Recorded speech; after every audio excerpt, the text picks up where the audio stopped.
Folks, it's your main man E, and I'm here with this lovely German Shepherd mix. I think it's a German Shepherd Beagle. And I wanted to talk about something because her dad was talking to me about, I don't know how much leash pressure to use. I don't know how much pressure I should use, how much pressure is too much, how much pressure is not enough. And so I'm going to work with this dog, and I'm going to talk about pressure on the leash and how do you know what the right amount of pressure is. Well, folks, like an old teacher of mine one time said, sometimes you only know what's enough when you know what's more than enough.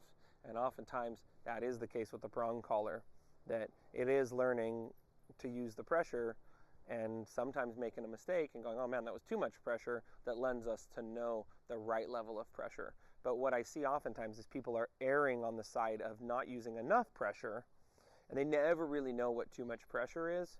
And as a result, the dog never really gets the full benefits of the prong collar, which is that it's not a management tool or a tool where I go, oh man, if this is on the dog, I can control them, and if it's not on them, they're out of control. No, it's a tool that actually trains the dog, and the dog actually understands, hey, these choices are good choices, these choices are not good choices, and in the future, I'm going to make this choice, and I'm not going to make that choice. So we'll work with her a little bit, and I'll talk a little bit about this. Let's go. I apply a little bit of pressure. You can see I'm just holding the leash with 2 fingers here. Gus, no digging. Muggles, no digging. I apply pressure here. She sits. I release the pressure. Let's go. Now I notice when I apply pressure and I try to put her into a sit, there's a little bit of resistance. Now maybe someone's used too much pressure in the past, or perhaps somebody hasn't followed through with the pressure. Let's go. So folks, it's not just about the amount of pressure I'm using, but it's how long am I using that pressure for that determines how much pressure it is, right? So let's go. I could use a lot of pressure like that for a split second and the dog sits down, okay? Or I could use less pressure. Let's go for a longer period of time. Sit. And the dog sits down. Now, depending on the dog and the level of their training, this may work better than pulling it for a split second at a high level. Let's go.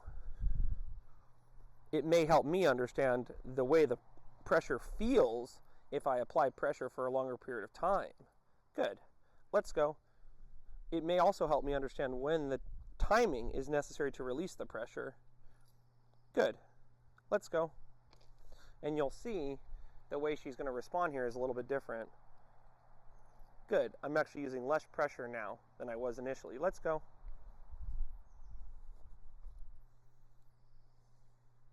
Good. But because I held the pressure and she tried to pull her head down and I didn't relieve the pressure, she's no longer doing this behavior of me pulling the leash and then her kind of pulling herself into the leash pressure. Let's go.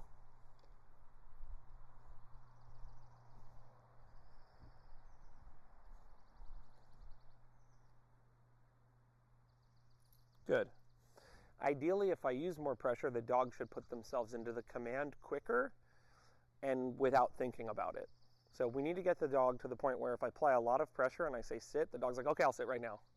If I apply a lot of pressure and I say down, the dog's like, I'll lay down right now. We can't have the dog going, whoa, that's too much pressure, I'm not going to sit, I'm not going to lay down. In the later phases of training, that's totally unacceptable. Earlier in the training phase, yeah, I don't want to use too much pressure. But at a certain point, I have to explain to the dog, look, whether or not I'm using a lot of pressure or not, it's not up to you, it's up to me. And let's go. If we have issues where I say sit and you don't go into a sit, and I use the prong collar and you ignore it, we have to get to the point where, and if I pull the leash up, you just sit right away. You don't even think about it.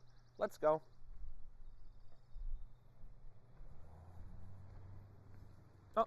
Let's go. Sit. Good. Now think about how much I worked her before I gave her that reward right there, that affection. I did like 20 commands.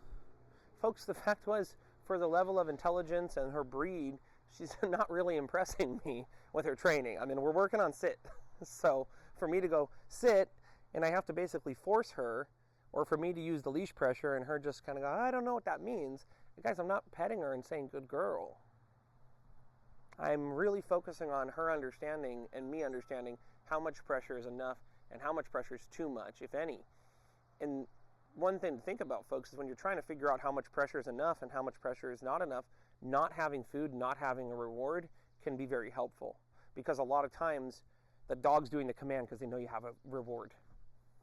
And if you didn't have a reward, you would then see how much of this is actually them responding to the leash and the prong collar and the amount of pressure you're giving them, and how does that affect their behavior in the future. And so let's work on something different now. Let's work on her down. I know that's something her parents have been working on, and let's see how much pressure does it take to get her into a down and to hold it down if she can.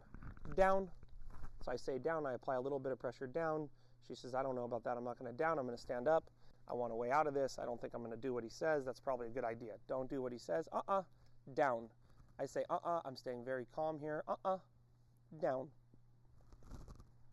I'm using 2 fingers to hold this leash, folks. There's not a lot of pressure on this leash. Now, I am going to pull out food here because she is stuck in this command. I don't think she actually knows down with the prong collar. Down. No. Down. Good. Now, because she's actually struggling here, I am using food. But you can see with the sits and stuff, she doesn't want me to touch her paw. I'm doing it anyways. Good. Down. No. Don't put your mouth on me. No. Down. And I'm not giving her any food now, guys. Like, she just put her mouth on me. It would be very easy for her to go, oh, I get it. You tell me what to do. I decide what's enough pressure. I put my mouth on you and I tell you that's too much pressure, and then you give me food for telling you, the trainer, how to train me with my mouth on you. That's not how you operate. Let's go. Sit. Down. No. No. Down. It's very subtle, folks. There's literally just the weight of my hand resting on the leash. It is possible that earlier was too much pressure. Clea. And that's fine, but we're still going to follow through, and we're still not going to reward her for putting her mouth on me. That's not a good girl.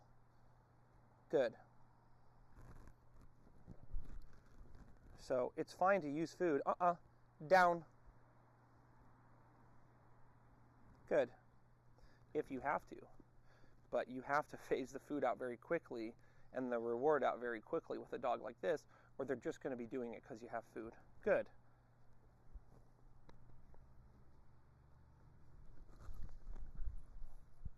I'm not worried about her holding the command right now. That would be too much pressure. So you're hearing me talk about leash pressure, right? How tight am I applying pressure? But then there's also just the pressure of, like, how much am I expecting the dog to do? And how much pressure, like, I'm expecting the dog earlier, it was a lot of pressure. Yeah, you're going to sit because I said sit. That's just how it's going to be. That's a lot of pressure. But with the down, I had to do less pressure because I understand she's not understanding what I'm saying to her. So there's a time when the dog is understanding what I'm saying, and I need to use more pressure to explain to them, it's not a multiple choice question. Sit is sit. Like, it doesn't matter what's happening. When I say sit, you sit down. You know, I don't see a red light when I'm driving my car down the road and then go, oh, red light. I don't know. Are there any cars waiting at the intersection? Let me see if I stop or not. It's like, a red light's a red light. You just stop. Sit.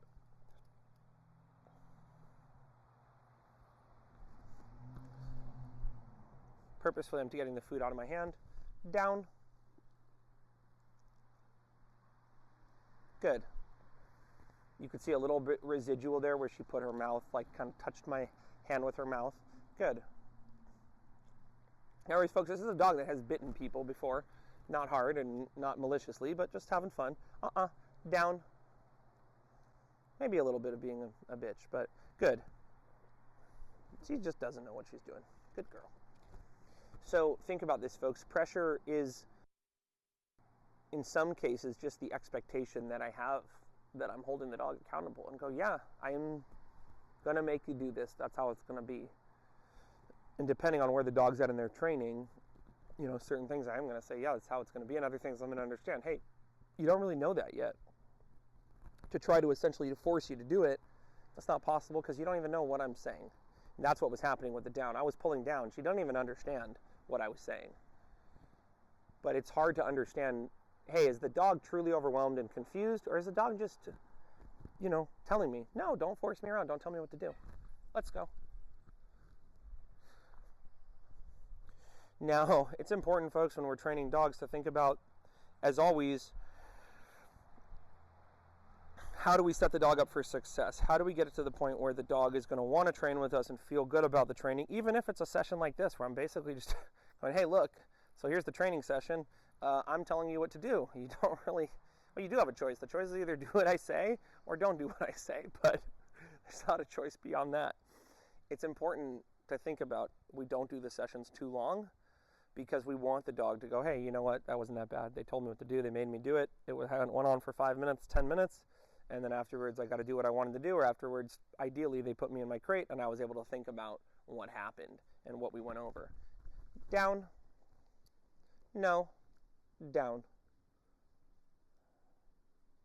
No. No. Down. So she went and put her mouth on me a little. Believe it or not, what I can do here to fix this, no, is I'm going to put my foot on the leash. She's not going to like that. Down. No. Down. No. Down. But I'm raising the bar. I'm already telling her, look, that ship sailed. No. Down. Nope. Down. No. You can't put your mouth on me. That's not okay. Okay? I apply pressure upwardly until she calms down. Okay?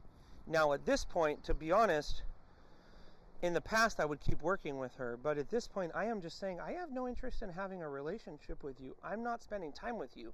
You have choices to make, and the choice you just make is to do nothing now. So realize, guys, there is a time when I'm going to put pressure on the dog and go, hey, dude, don't do that. I don't like that.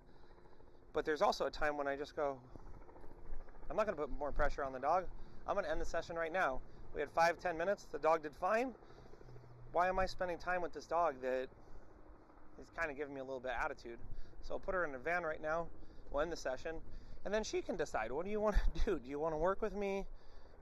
Or do you want to sit in the van in total isolation? It's up to you. So we'll load her up. Let's see how this goes. Follow me over here. We'll see if she gets into the crate or not. Come on, up. Good.